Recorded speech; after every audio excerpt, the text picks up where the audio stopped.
Good afternoon, ladies and gentlemen. My name is Larry Lederman, and I'm delighted to welcome you to the first of 6 sessions of our Global Policy Forum on behalf of CG in Ottawa. It's now my pleasure to invite the former director of the Norman Paterson School of International Affairs of Carleton University, currently Chancellor's Professor at Carleton University, and Distinguished Fellow and Director of the Global Security Research Program at CG, the Center for International Governance Innovation, Dr. Fen Hampson, to introduce our speaker.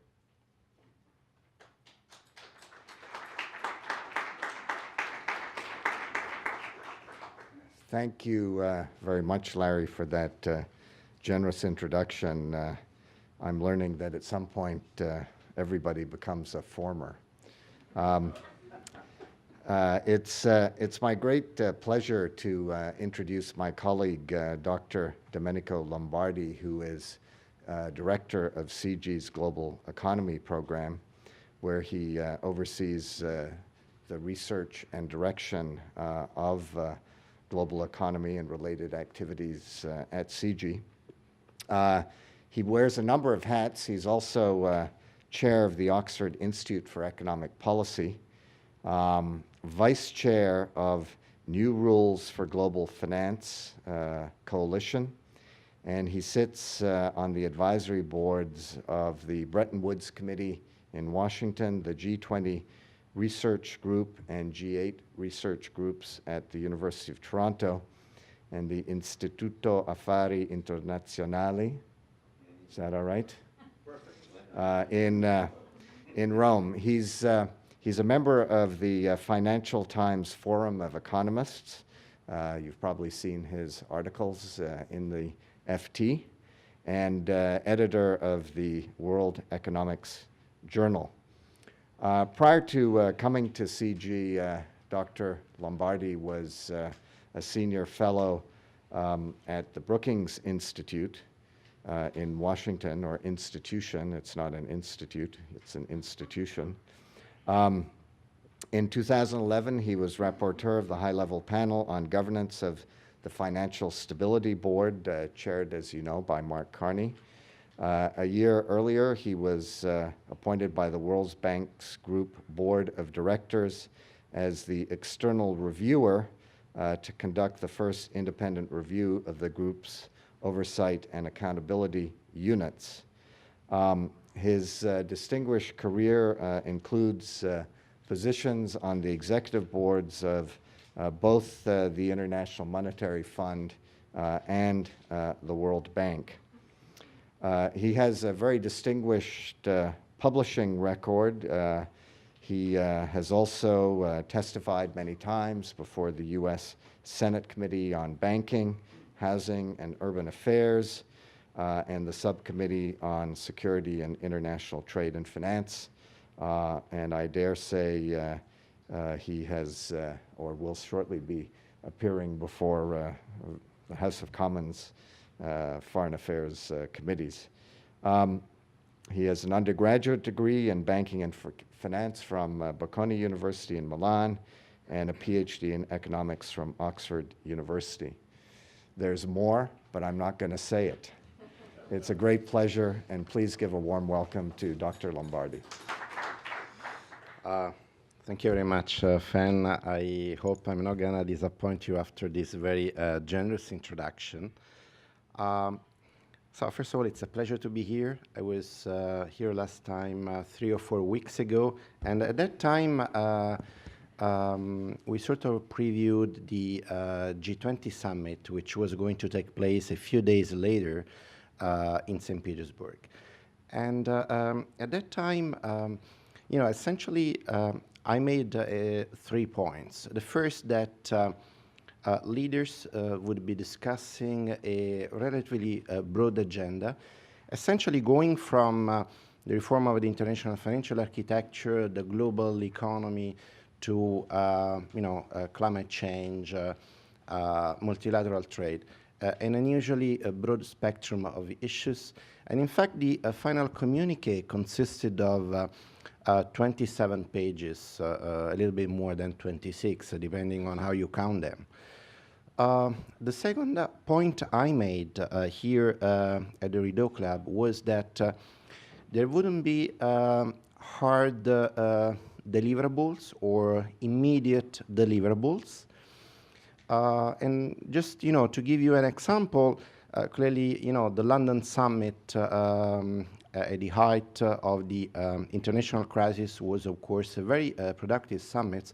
But even if you go 1 year behind, last year at Los Cabos, we did see some sort of concrete deliverables. A number of both G20 and non-G20 members did commit overall approximately $500 billion of US dollars in terms of additional financing to the IMF to help ring-fence the euro area crisis and the spillovers to the rest of the global economy. So as it was foreseen, this summit has been a little bit different. I would say that the leaders were more in a dialogue mode rather than action mode. And therefore, I thought that a presentation on the state of the economy should first of all start from what the leaders discussed in St. Petersburg, what kind of decisions they took or they did not take, and what sort of implications this may have for the world economy, but especially, to what extent the decisions they took are really new, are really sort of add really something to what we knew already. And I think on that we're going to have, some surprises. And of course, this very much reflects, this approach, of course, very much reflects the fact that I work at CG, and the global economy program, which I lead, of course, given the CG missions, CG's mandate is very much at the boundary between global governance and the global economy. So everything we do has to do with this interaction. On the one hand, the global or lack of thereof, global governance arrangements, and on the other, what implications this may bear in terms of global economic developments. And therefore, again, starting from the St. Petersburg summit, we know that leaders did talk a lot about potential growth, how to raise the rate of potential growth. So we'll go, in a moment, we'll go through why this is important, why this matters. And of course, in talking about raising the rate of potential growth, they did focus on the importance of structural reforms, global competitiveness, but also fiscal sustainability and how to reduce an increasing pile of public debt. I mean, clearly this is not, this may not be an issue so much here in Canada, but again, from the slides I'm going to show you, this is certainly an issue for many other countries within the G20. Before I start the presentation, I would also like to emphasize 2 points. The first is that, this emphasis on structural reforms marks really a shift in the G20 narrative vis-a-vis, previous summits, previous G20 meetings. This marks a shift because it is really an evolution from the more politically charged narrative of current account rebalancing that was really too close to the US-China bilateral agenda, and the idea of moving towards, elaborating the need for more structural reforms. It doesn't change overall the economics of the issue, but I think puts the overall issue on a more technocratic, I would say less politically charged ground or narrative.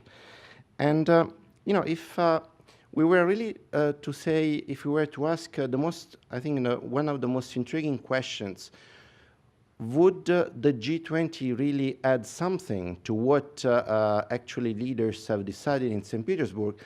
On that, I would really leave a question mark for the moment, because it's not clear what sort of give and take might be materializing within a G20. Leaders stressed the importance of fiscal sustainability, reining in the massive amount of public debt. But to be honest, a number of G20 economies have already committed to do so. The Eurozone economies have signed up to the Fiscal Compact Treaty, a treaty that compels them to run a balanced budget in structural terms, at least. And for the highly indebted economies within the Eurozone, those economies will have to reduce their excessive debt by 1/20 each year. And the excessive debt is deemed to be whatever comes on top of over 60%. So if you take the case of Italy, right now, the public debt over GDP is spiking at roughly 130%. The excessive debt that needs to be reined in over 20 years is roughly 70% of GDP. And so, this is not really new.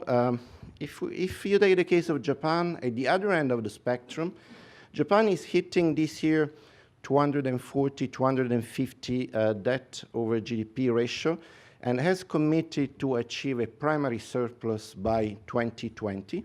That's in the G20 communique, as well as reducing the public debt thereafter. Again, if we talk about structural reforms, this is really, I would say, the most salient point, because the BRICS economies, the emerging economies, have been really providing a lot of the global growth that we all have been enjoying.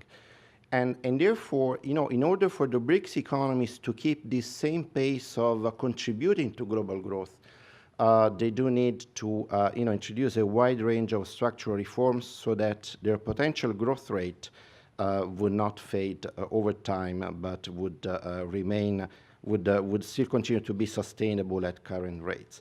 And this is even more true for advanced economies. If many of the advanced economies within the G20 have a rate of potential growth that oscillates around 2%. And if you compare that with the BRICS, with other more dynamic economies, clearly this has to be increased, especially for those economies that are going through fiscal adjustment, and will need to reduce that over time. Sorry for this, I just wanted to give you a broader context for this presentation. I have a few more slides, and I'm going to touch on some of the aspects I already mentioned, just to give you a little bit of a more precise idea about trends, dynamics, and composition of the trends we're going to look at. So, as I was mentioning a minute ago, next year, the IMF projects a global growth rate of a little bit less than 4%. Now, this 4% is contributed by the BRICS for a measure close to 2%, almost half. The United States is gonna contribute by a little bit, something in the neighborhood of 0.5%. The euro area, of course, is contributing less and less. And why is that? Well, one of the reasons is, of course, that the shares of the global economy contribution by the various countries have been changing over time. If we look at this at these two very simple pie charts, they just take photos of how the various regions or countries were contributing to the global economy in 2004, and how they are projected to contribute next year. Well, we see a very clear pattern that the BRICS now, essentially Brazil, Russia, India, China, they account for about 50% of the entire global economy. And therefore, this explains also why, given their very large share of the global economy, why their rate of growth, does matter for all of us. Then we see that the United States has, of course, come down a bit. Canada has managed to keep its own position in relative terms, And of course, the euro area is the biggest loser. Its share of the global economy has reduced by 2/3. So in a way, the only good news to that is that when we hear that the euro area is not going to grow a lot or is going to stay flat, well, in a way, the weight of the euro area in the global economy has been reduced, and therefore it should matter a little bit less to all of us. But I think the most important takeaway from this slide is that even within the BRICS, it's really China that has been growing at a spectacular rate, and as a result of that, in almost 10 years, it is projected to double its own share of the global, in the global economy. And in fact, because of that, we have run some simulations, some very basic simulations. Of course, everybody now talks about what may be happening if China's growth slows down. So on purpose, we have taken as a base case scenario what the IMF was projecting with the latest WEO publication last April. At that time, the IMF was assuming that China would essentially grow at a rate of 8.5%. By now, of course, this is, I think this seems to be really overestimating the trajectory of the Chinese economy over the coming years. I think right now, we should expect something between 7.5%. The World Bank has just come out with a projected rate of growth around 7.5%, and I would expect the IMF to fall in the same neighborhood when it releases the new set of projections in early October in the context of the forthcoming IMF annual meetings.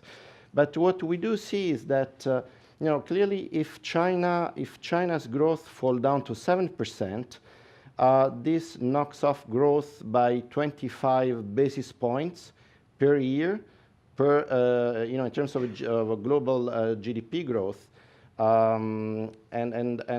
If China further slows down to even 4 or 5%, then the impact on global economic growth can be estimated in the neighborhood of 80 basis points, something close to 1 percentage point, but not quite.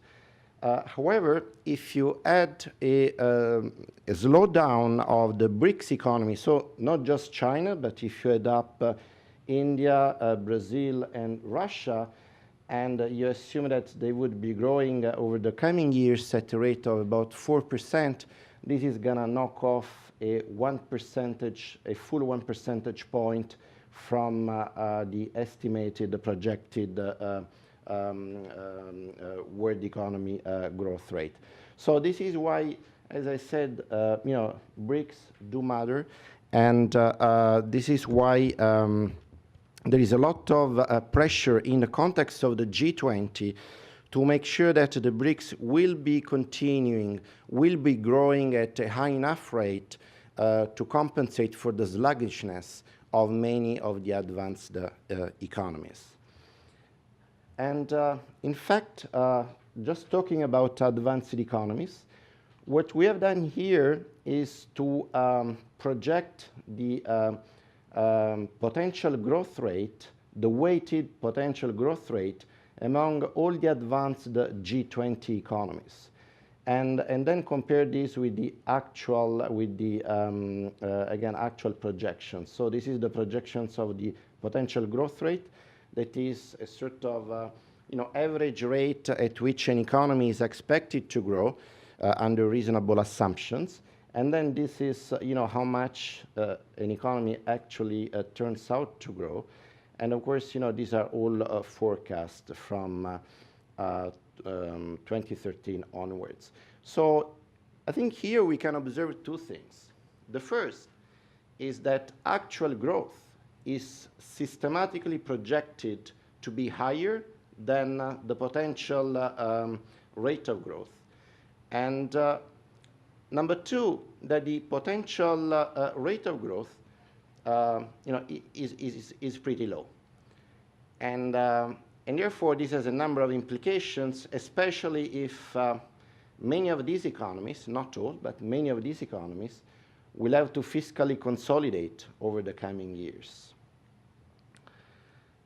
On the other hand, if we look at the emerging G20 economies, and again, this is a weighted average of the potential rate of growth for the emerging economies, and this is a weighted average of the actual rate of growth, the blue line. Here again, we observe two things. The first is that, once again, the actual rate of growth is projected to be systematically higher than the rate of potential growth. Number two, the second observation that I would draw from this is that even if you take the potential real GDP growth, this is pretty high. This is several times higher than what the advanced economies can afford. And I think this is really the key, to understand why the slowdown, the sharp slowdown at the height of the international financial crisis and the immediate post-crisis period has been much better or less harsh than it would have otherwise been. So, I was saying at the outset that it is really important for the advanced economies, A, to raise their own potential rate of growth, of course, but also to make sure that the emerging economies do keep growing at this very high rate, whether it's actual or whether it's potential. It's very high, and they do need to generate a global demand, which many of the advanced economies appear not to be doing, and especially owing to the crisis in the Eurozone, fiscal consolidation, both in the Eurozone as well as in the United States, also to a less extent. If we have to sort of take a snapshot of how countries, in terms of how countries do vis-a-vis structural reforms, clearly it's not something easily, the aggregate performance on structural reforms is not easily measurable, like I would say the rate of inflation, or even the rate of GDP growth. But I think one easy benchmark is what the World Bank has done with the survey on the ease of doing business. So essentially, they try to capture how easy it is to do business in a given country. And they look at a number of regulatory aspects. Out of fairness, I should say that there are some methodological questions, as it is always the case with anything that has to do with economics. But that said, I do think that this survey gives a very powerful snapshot in terms of how countries perform in terms of how much they are able to attract investment. And what we do see from these slides is essentially the World Bank, out of 185 countries, survey all these 185 countries, and these are the rankings. So the United States is the fourth out of these 185 countries. Canada does pretty well. It's essentially the fifth economy within the G20. And what we see, the broader trend we see here is that in the first decile, on this side of the table, essentially we see that the advanced economies tend to be rated relatively high, with some exception, of course. And on the other hand, we see that the emerging economies tend to appear in the lowest decile, and again with some exceptions. Italy is of course that exception. So in a way, if you do point to the need of structural reforms chances are that these countries will have to do more homework than the first group, than the first decile. Again, the World Bank does provide this ranking, and this ranking is clearly a very crude measure of how an economy performs vis-a-vis another one in terms of regulatory barriers. But it tells you very little in terms of how you're doing over time, because if one year Canada is, appears to be the 17th in the overall ranking, and then the following year, it becomes the 15th, you don't really know whether it's Canada that is getting better or the others that are getting worse.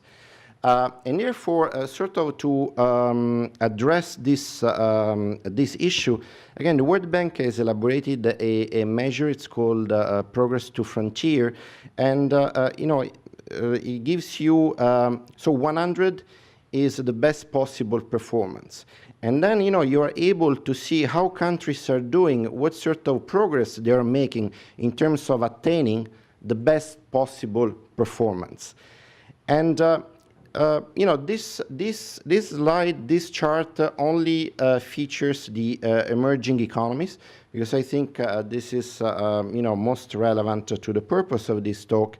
And here we do see two things, I would say. First, they tend, their own starting base tend to be relatively lower. I didn't want to overload you with a lot of slides, but if you look at the same pictures for the advanced economies, they tend to start from much higher. So clearly they start from a lower starting point, as of course can be easily expected.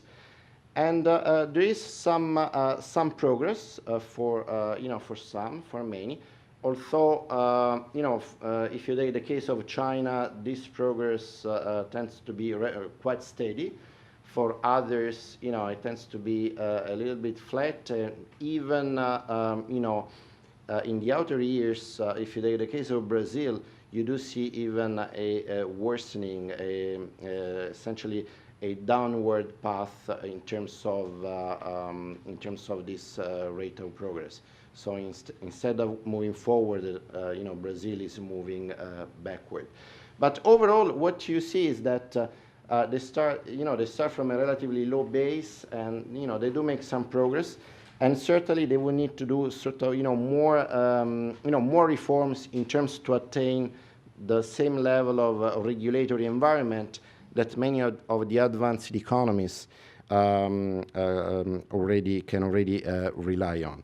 And of course, this gives you an idea whenever the G20 says, attaches importance to structural reforms, essentially where the burden is gonna fall, primarily.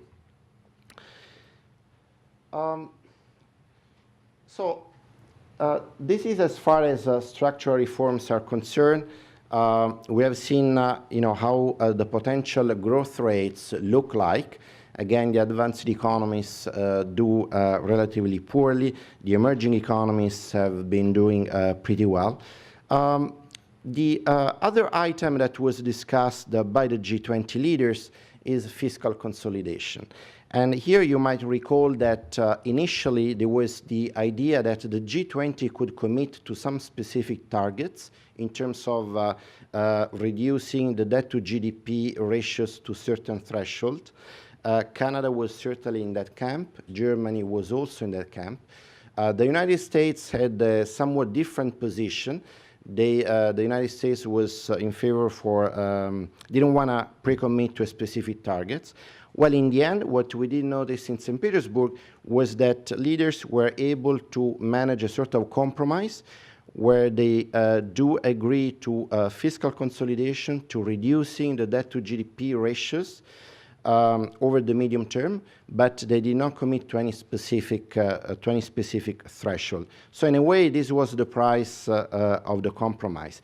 But let's have a look at how this debt to GDP ratio has been evolving in advanced G20 economies. And again, we have taken a weighted average of the advanced G20 economies, and we're going to compare with the same weighted average for the emerging economies, again, to estimate where the burden is going to fall and to what extent, this is really something I'm going to wrap up at the end, so to what extent we can deem this compromise, the thrust of this compromise achieved by the G20 really credible and you know, sort of achievable.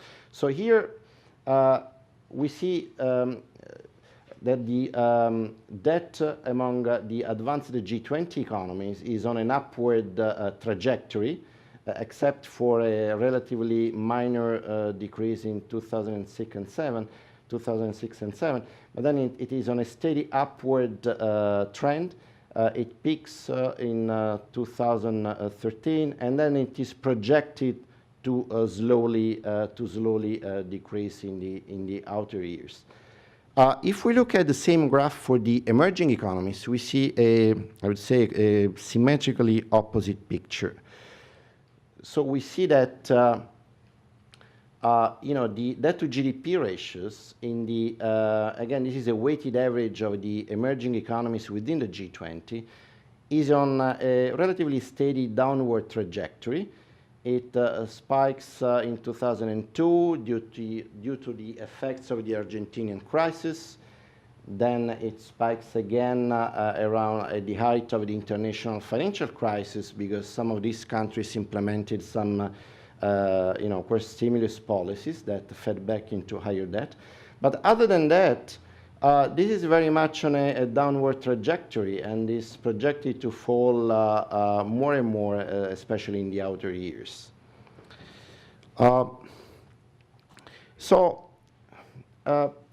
This graph sort of, you know, provides you a little bit more elements. What has really been contributing to these dynamics in the debt to GDP ratio in the advanced economies? Here we see that you know, the spike was largely determined by an economic contraction. Clearly, when the GDP falls, you have you know, a spike in the debt to GDP ratios, and then again, you have, of course, deficits, budget deficits that add to the debt. What you see here is that essentially these deficits will be decreasing over time, and that growth will be making a positive contribution to the reduction of growth. However, what you also do see is that the rate of improvement in terms of reducing the debt to GDP ratio is going to be very, very slow, very modest. And this is why you know, achieving a higher rate of growth would really be instrumental to make this, I think, more credible and less painful. Again, if we look at the same picture, the same chart for the emerging G20 economies, we see that you know, the reduction in the debt to GDP ratios is stronger than in the advanced economies, and that of course, you know, these countries can, despite their relatively low debt to GDP ratios, will still be you know, reducing their debt exposure. So, and this leads to really to the final point, and I hope I'm staying within the time that has been allotted. You know, on the one hand, we have essentially one aspect of this G20 consensus that talks about fiscal consolidation, but this is something that the many advanced economies have already embarked on. This is something that you know, many G20 advanced economies have already started doing. It's already ingrained in their policies. It's not a new commitment. It's not something that has really materialized in St. Petersburg. What St. Petersburg did was really maybe to bring to bear, to provide more emphasis to these already taken nationally drawn commitments. And this is really something that is of concern more to the advanced economies than to the emerging economies. So it's not something that, you know,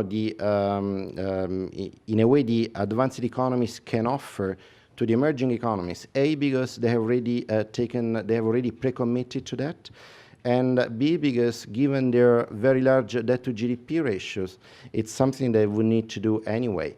On the other hand, we see that the emerging G20 economies have already embarked on a consistent fiscal consolidation path, and in any case, their debt to GDP ratios are, already very low. So it's not something that, in a way, can be offered as a sort of, give and take from the advanced economies to the emerging economies. On the other hand, if we look at structural reforms, this is something that the emerging economies, of course, need to do a little bit more in a pervasive way. But this is also something that the advanced economies will need to achieve based on their very low potential growth rate, as we have seen in one of the previous slides. So it's not clear where what is really gonna drive, what is really gonna give momentum to this new G20 process. Really, it looks like more a summation of nationally drawn actions and policies, more than something that really adds to the global economic discourse. One more thing before I wrap up. Again, this was something that we had an opportunity to discuss a few weeks ago, and we noticed that there would be no real progress on the issue of IMF reform. Again, the communique did pay some attention to that in passing, but it is now clear that the Seoul reform package has been derailed, still awaits confirmation, ratification by the US Congress, but most importantly, the new quota review that was scheduled to be finalized by January of next year almost surely will be postponed at a later moment. I think this goes well beyond the importance of the IMF as an international institution. Clearly, in this type of international negotiations, you do need something that provides, helps to build a climate of trust, provides an immediate deliverable. And I think, earlier on, I would say till last summit, the one in Los Cabos, the issue, the momentum around IMF reform was very relevant, very instrumental in terms of propping up this G20 consensus. Right now, it's not clear what may be really catalyzing, the attention of G20 members, what sort of immediate deliverable might forge this climate of trust, of trust that is needed in this type of international forums to be effective. And with that, I think I will stop here. I hope I've been within my allotted time, and I would be happy to respond to any question you might have. Thank you. I'm Len Edwards, former Sherpa, and someone who's watched the G20 very carefully since the very beginning. Thank you very much for your presentation. It pretty much, I think, sums up certainly my views on what's happened. But I wanted to ask you one question. How much do you think in St. Petersburg was the reaction of the advanced economies in the United States in particular to this complaint? How far did it go? I read the communique, but I'm interested in your point of view. And did it go anywhere to building some climate of trust going forward? I was in St. Petersburg, so I could sort of breathe a little bit the atmosphere and the sense of frustration that many seem to experience. And what I was surprised is not just the fact that clearly emerging economies were complaining about the fact that systemically important central banks do not incorporate the spillovers of their policies to the rest of the global economy. And I think for a forum like the G20 that has self-attributed the role of a premier forum for international economic cooperation, there might be a slight tension in that. But I think the most important point I noticed is that on the one hand, emerging economies were really unhappy and were really, were underscoring this tension. On the other, if you read the communique, it's not, I don't think it pays justice to that sense of frustration. And of course, there is no easy solution. As I said, the tension is really embedded in the fact that on the one hand, we have a global economy, on the other, we have nation-based policy making in many respects. But I think that in a way, the G20 failed to even try to build a bridge. And I think this is really one of the aspects that one should really be unhappy of. Clearly, again, there is no easy fix. There are ways to maybe to try to build stronger safety nets, global safety nets. There are ways to mobilize the attention of policymakers, both in advanced economies but also in emerging economies through stronger macroprudential frameworks. But what I would have expected in the first instance would have been a communique where there would have been a little bit more empathy, if I may use this term, to the instances put forward by many emerging economies, and I think for the right reason. I have a question regarding the potential growth graphs that you showed us.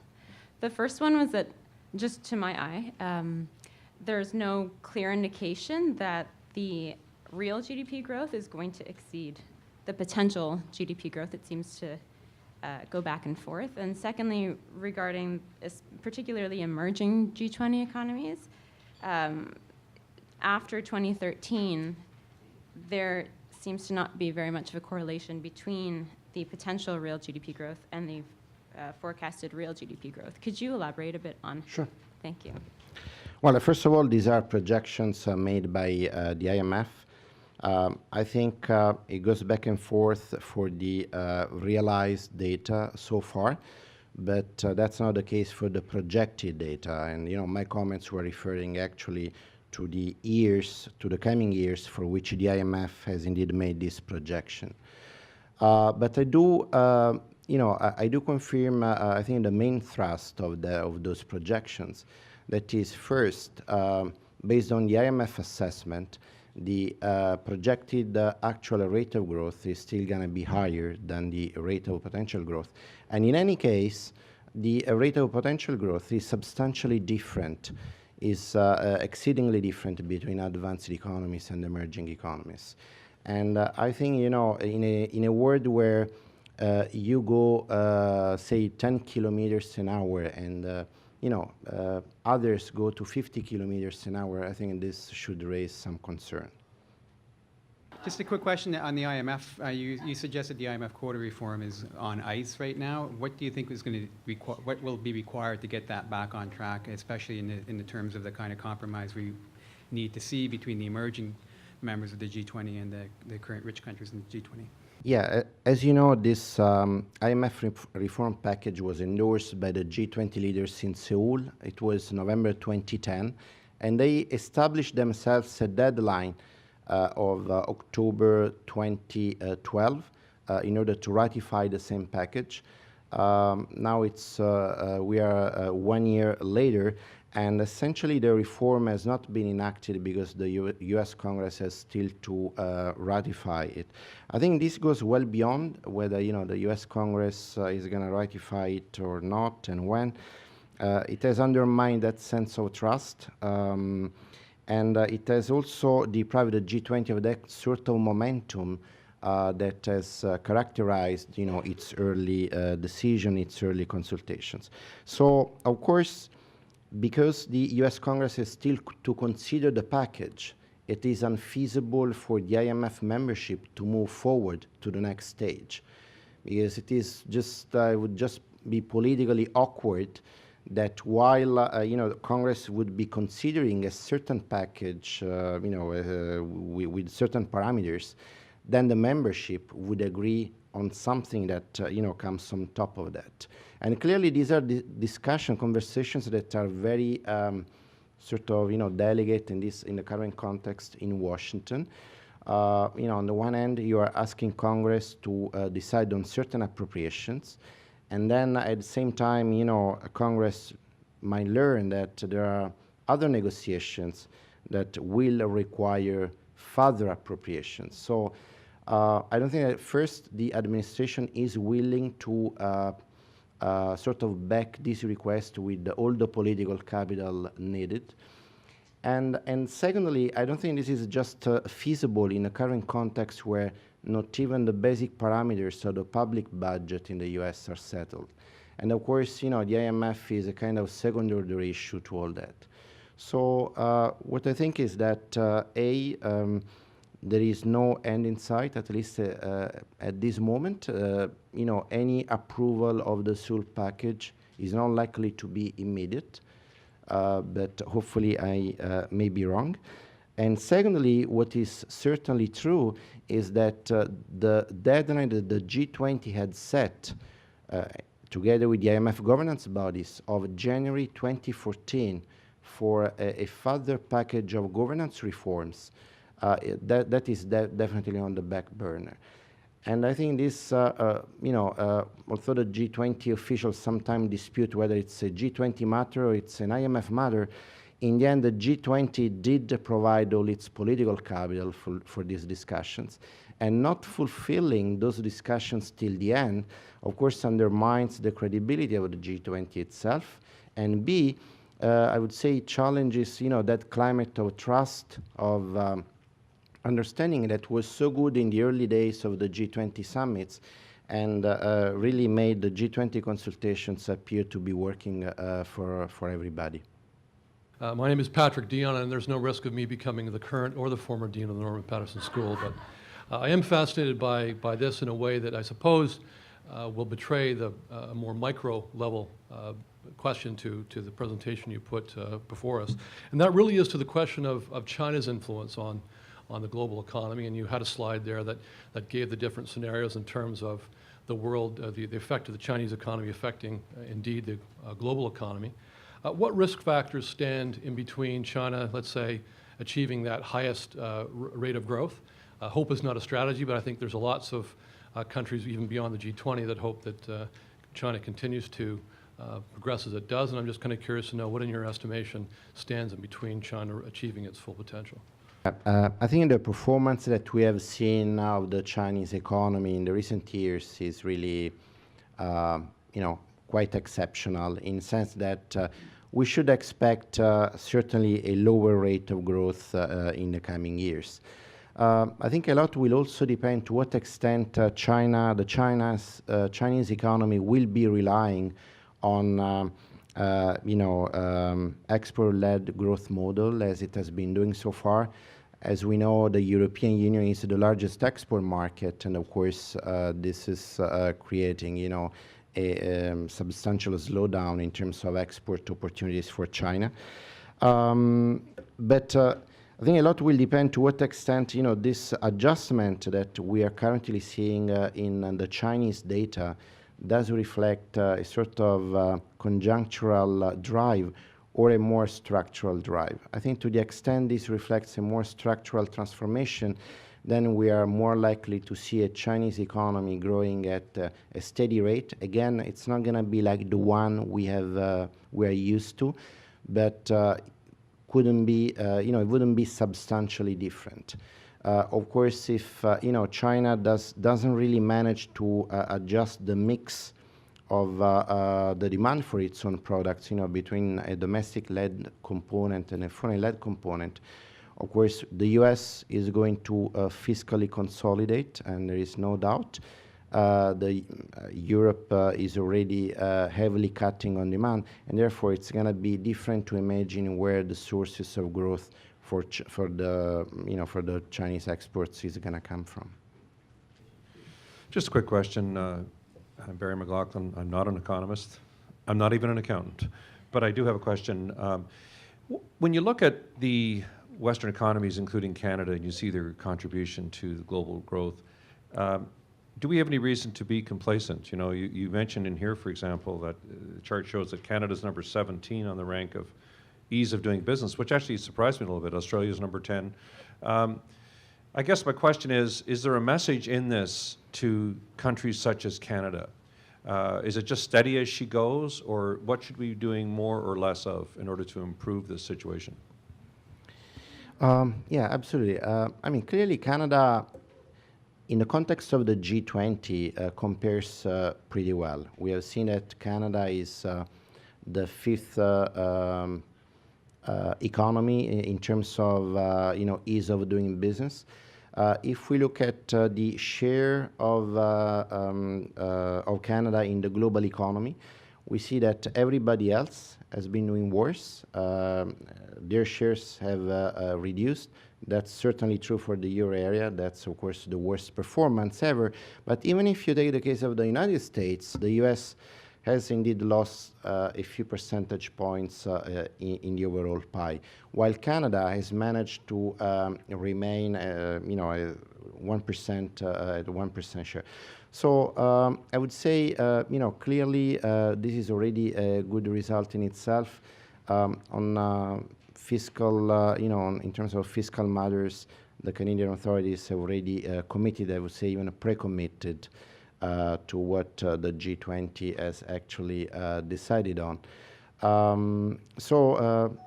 There is room for improving, but vis-a-vis the other G7 economies, I would say Canada, is doing very well. And certainly the fact that it was not hit by the international economic crisis, I would also add this is a very important factor, because many of these economies, in the end, we're not doing so badly in terms of their public finances before the crisis. It was really the crisis that made those economies, to increase public debt, fiscal deficits. And therefore, once you start doing so, you do get into a kind of vicious spiral.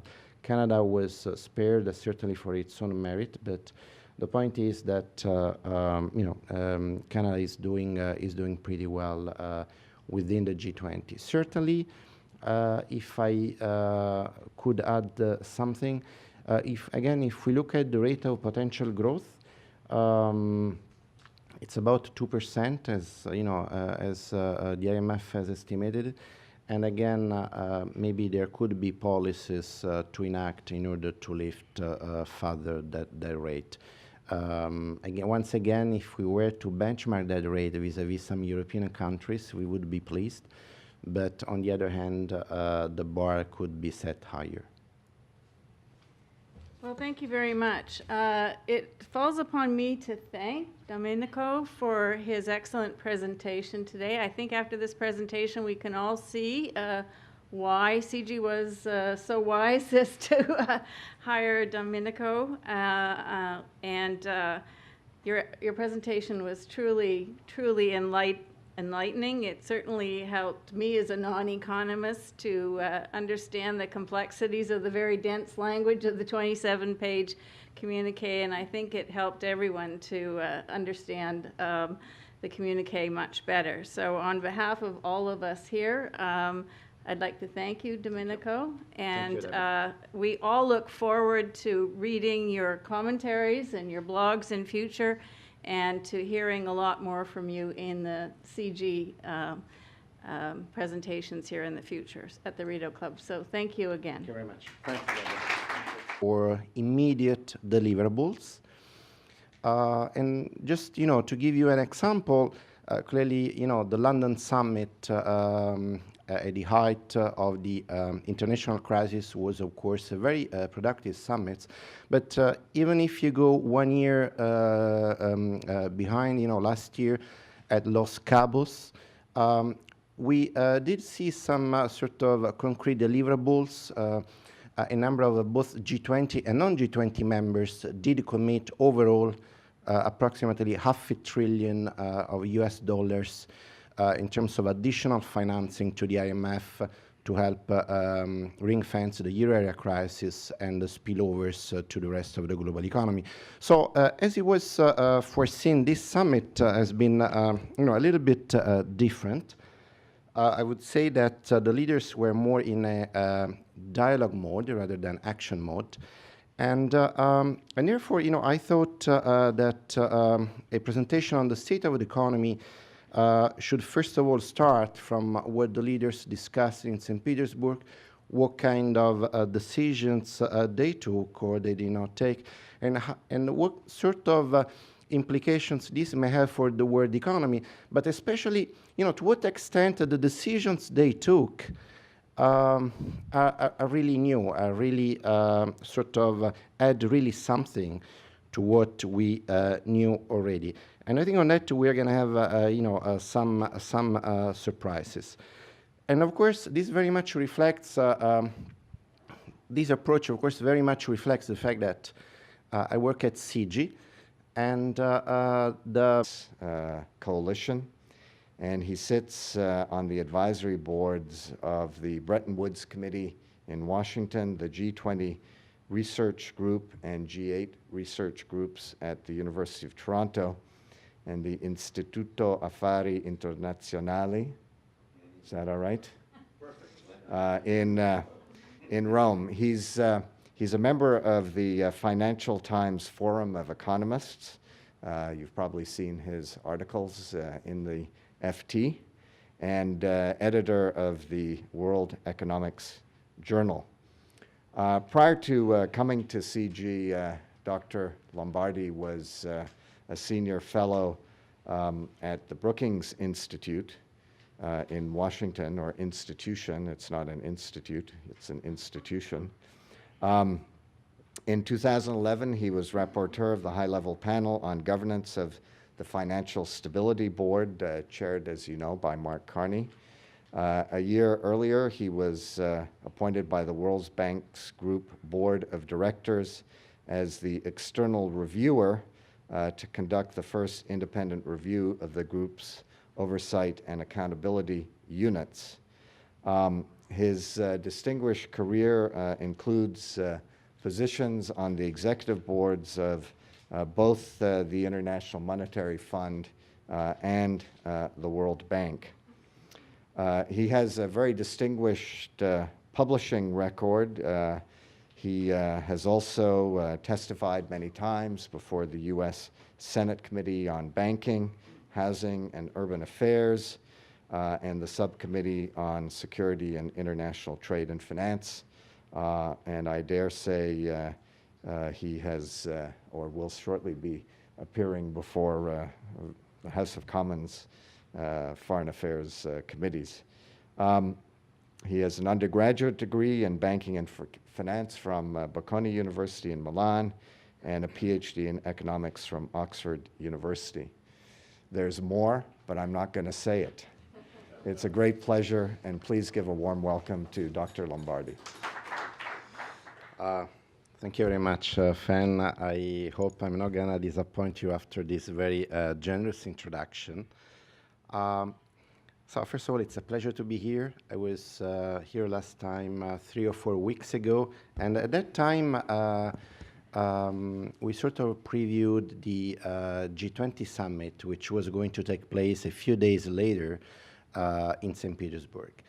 And at that time, essentially I made 3 points. The first, that leaders would be discussing a relatively broad agenda, essentially going from the reform of the international financial architecture, the global economy, to climate change, multilateral trade, an unusually broad spectrum of issues.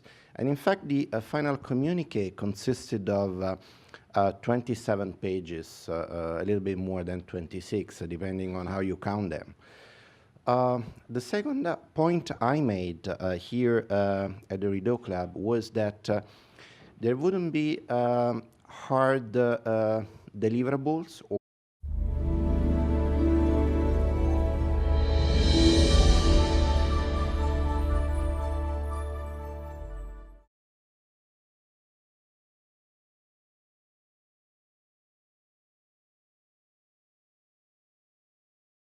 Good afternoon, ladies and gentlemen. My name is Larry Laderman, and I'm delighted to welcome you to the first of 6 sessions of our Global Policy Forum on behalf of CG in Ottawa. It's now my pleasure to invite the former director of the Norman Paterson School of International Affairs of Carleton University, currently Chancellor's Professor at Carleton University, and Distinguished Fellow and Director of the Global Security Research Program at CG, the Center for International Governance Innovation, Dr. Fen Hampson, to introduce our speaker.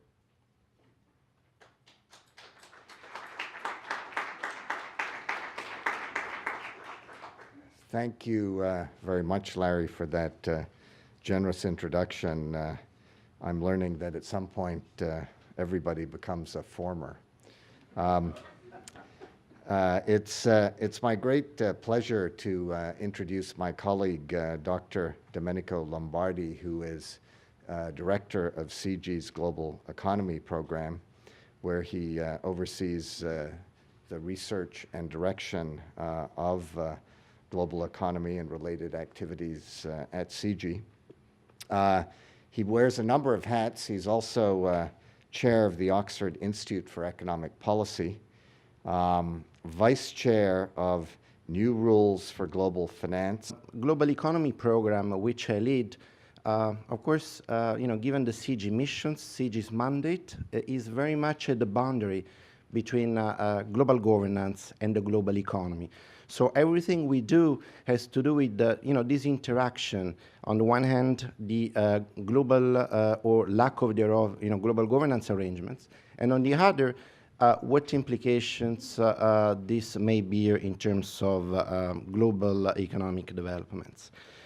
And therefore, again, starting from the St. Petersburg summit, we know that leaders did talk a lot about potential growth, how to raise the rate of potential growth. So we'll go, in a moment, we'll go through why this is important, why this matters. And of course, in talking about raising the rate of potential growth, they did focus on the importance of structural reforms, global competitiveness, but also fiscal sustainability and how to reduce an increasing pile of public debt. I mean, clearly this is not, this may not be an issue so much here in Canada, but again, from the slides I'm going to show you, this is certainly an issue for many other countries within the G20. Before I start the presentation, I would also like to emphasize 2 points. The first is that this emphasis on structural reforms marks really a shift in the G20 narrative vis-a-vis previous summits, previous G20 meetings. This marks a shift